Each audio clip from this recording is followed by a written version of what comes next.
Good morning, back again. I thought I'd do another video about the Anglo range of motorcycle cleaning products.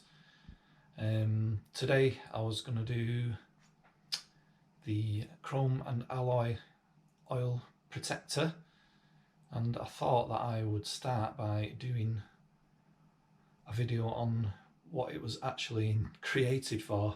So today I'm going to clean this. This is my reenactment Anglo Saxon sword, which has already been treated with the chrome and alloy oil. I think it's about 12 months since I did this and cleaned it properly, so yeah, it seemed like a good time to do a video about cleaning it. So I shall go and crack on. Here we are, ready to clean.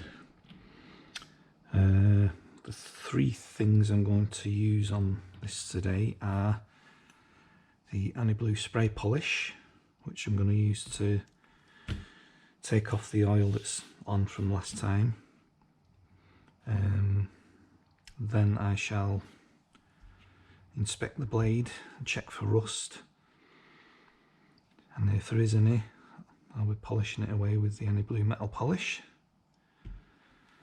When that's done, finally I'll be reapplying a coat of the Anglo chrome and alloy oil.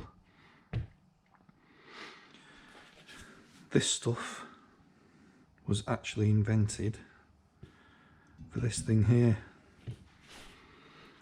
I got this sword for reenacting some years ago. Not been using it for quite a while. So it's been hanging on the wall, and previously I'd been cleaning it and treating it with things like WD-40, polishing with other metal polishes, and it'd be sat on the wall for a while and I'd come to it and there'd be, especially where it touched the board, there'd be tiny bits of rust, that grey rust that was starting, the one that puts the pits in the steel. So I'd have to polish all those out and start again. So I was sick of using things that weren't working. So I had a look into a natural way of doing it. What would be the best natural oils. I also looked into what our ancestors used on their steel. The Japanese, what they used on their katanas in the Middle Ages, things like that. And yeah, that's when I came up with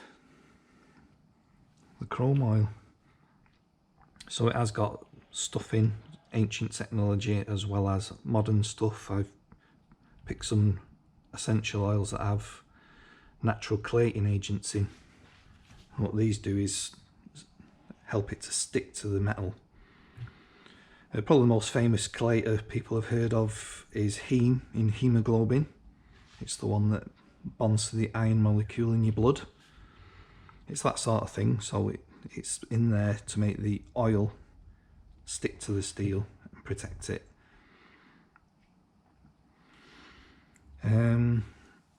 Yeah, so I treated this about 12 months ago when it was last done. I don't know if the camera's picking this up, but there's it's still a very fine film there. It's, for want of a better word, sort of dried in. I don't know if you can see there's that sort of oily faint rainbow effect on. So to polish, it's best to take that off first, so I'm going to use this. Now this is obviously it's for cleaning motorbikes, the paintwork and things like that, especially matte paint. It's good for. It's just the equivalent of your spray polish, but it's all natural. And for the paint, it's got stuff in there to protect against ultraviolet light, keeps the water out,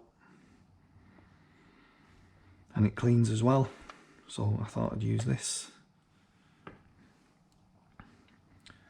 And so here we go. Good shake. Do have to shake this one. and there's no propellant in it. It was a definite no-no. It's a pump spray, so you don't need a lot. That's probably way too much.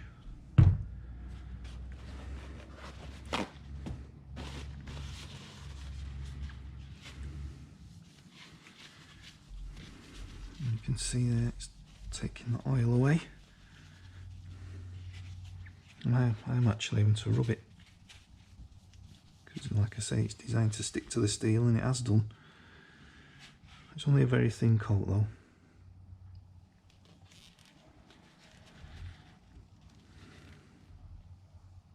Make sure I get into the fuller, or the blood groove, some people call it. Oh, it's not actually sharp, this. Well, I wouldn't like to get a belt of it.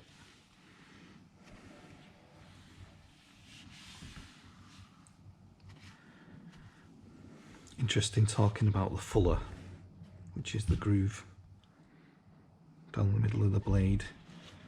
Let's took some muck off there. There's a lot of debate as to where it came from, who invented it first. I think the first written reference to it is from one of the Viking kings. I think was presented with one by one of the king of the Geats, which I do believe are from what is now Gotland, I think you pronounce it, in Sweden. And yeah, he's commenting on the fuller in the sword. But there's actually been finds more recently where they found the Celtic culture have grooves in some of their blades from sort of pre-Roman times, and also Greek blades have them in as well, some of them. So yeah, it's probably one of those things that wasn't invented, it was developed over a long time, which tends to be how things happen in the ancient world.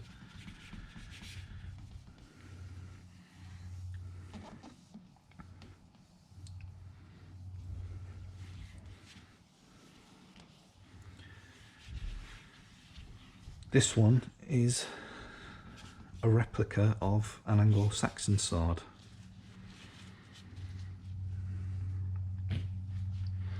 From the time that we stupidly call, in my opinion, the Dark Ages.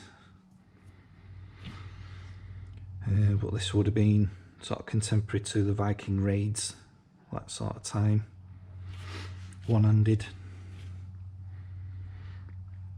The steel is a modern steel, it's not a faithful reproduction of proper Anglo-Saxon swords. The sword technology of the Anglo-Saxons, in my opinion, was probably among, if not the best in the world at the time. Some of the finds from that period, the steel would have been folded in such a way that it has these pattern welds. And I've read things and seen things about how they've tried to reproduce these patterns that the ancient sword makers used to fold into the steel, and they can't do it, they can't reproduce it. Even the best modern blacksmiths can't do it, so all that knowledge is lost. The standard in the steel, the Anglo-Saxons, was probably better than that the Vikings had at the time, so they probably had better swords, but the Vikings were just much better at using theirs, much better trained, more used to fighting.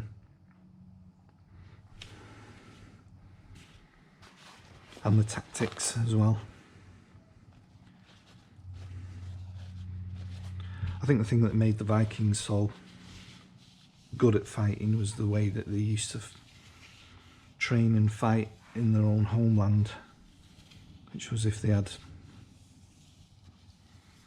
a quarrel with each other, what they'd do is get in the ship, sail up the coast to meet the other bunch, and they kind of like strap their ships together and fight on the sea. So you can imagine if you're trying to fight on this boat that's got a very shallow draft in it, it'll be bobbing around. And these guys were used to fighting on that.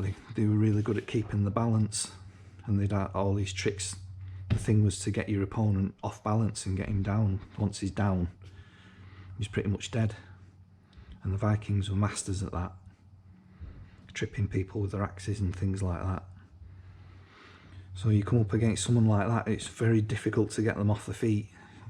Chances are you're going to lose.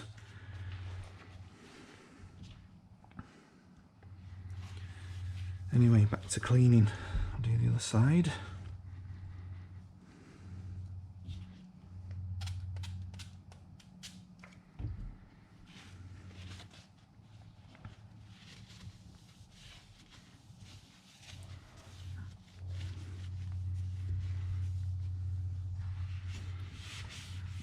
I say the stuff I used in the past, I did used to find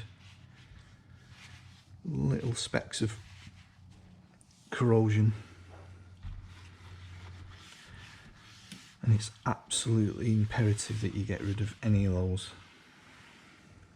because once it starts it's away and you end up with that, it's like that dark grey pitted surface that you see in a lot of steel. And once you've got that, it's very, very difficult to get it back.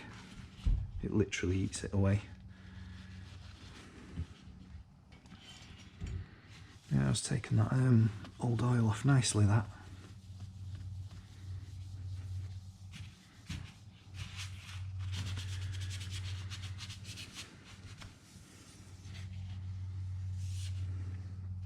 It's amazing what uses you find for things.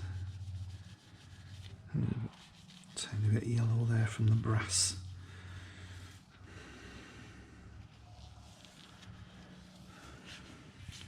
This was never intended for cleaning swords. It's for cleaning motorbikes, but works a treat.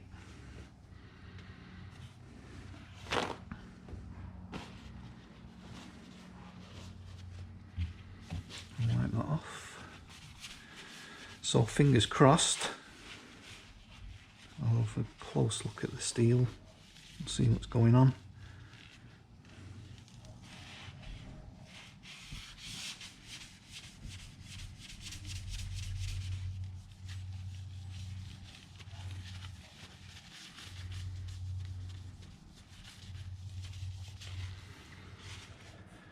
Forgive me if this goes out of focus.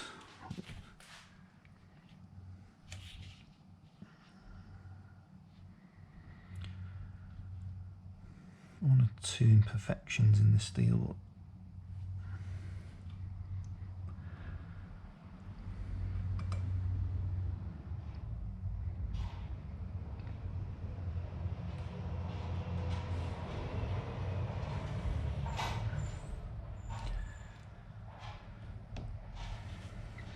I don't know about you guys, but I actually can't see any.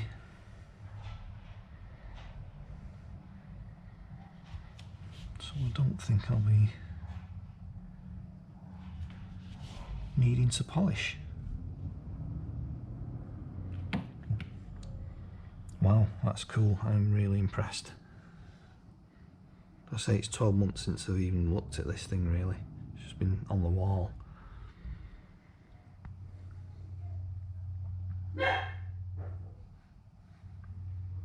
No, that's great. So no polishing needed.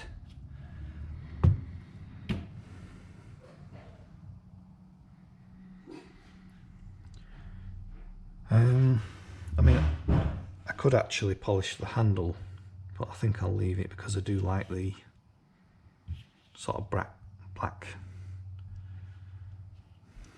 for want of a better word, rustic look. So I think I'll leave that. It's not It's not too bad. I think that black has actually been put on purpose. So let's put some oil on then, and that's that. And a much easier job than I thought.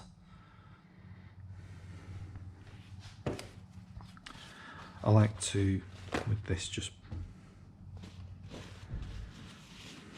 either put some on a tissue, or it's easiest to just pour a little bit out and rub it in.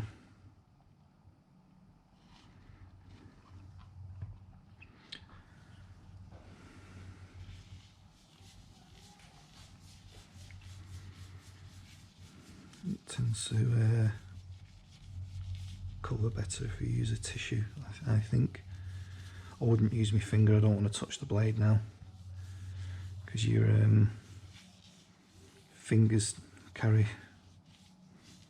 sweat, salt, things like that, which is not good for steel, as we all know.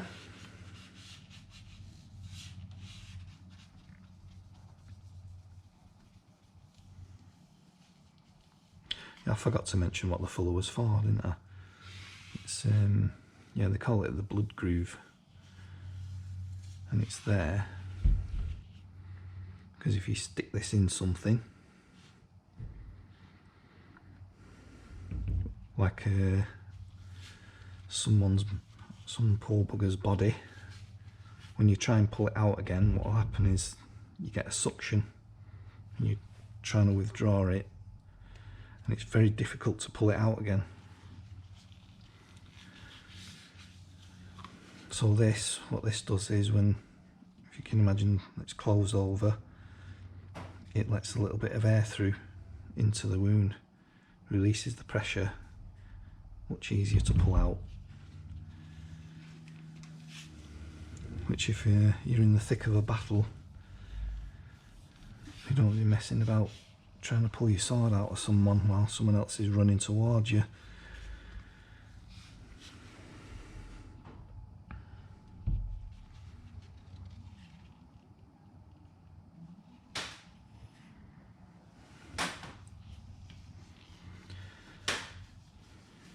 Like I say, this oil is all natural, it won't oxidise. I've actually tried it on my bike, I've put it on the hot chrome on my exhaust, things like that, and it doesn't burn, it doesn't go yellow. It's very good, very resistant to oxidation. And the essential oils, like I say, are there to chelate and stick to the steel, the chrome, the aluminium, whatever.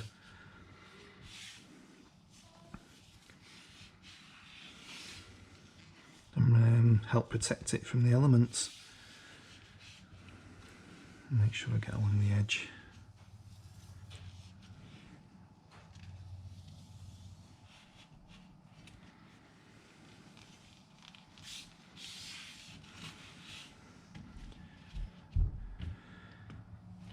That's that then, really. A much easier job than I thought. Quite impressed. I usually have to do quite a bit of polishing. No, I can't see any rust at all. Good for another 12 months at least. I say I've been using it on my bike, on the bare, any bare aluminium, chrome, steel, anything like that. Just a very, very thin coat, and it washes away. And I did use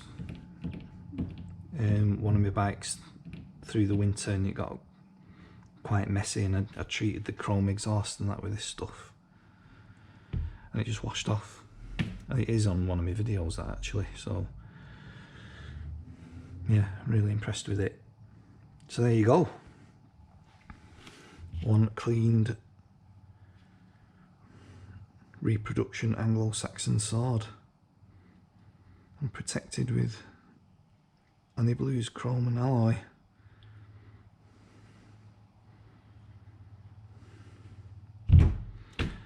Thanks again for watching.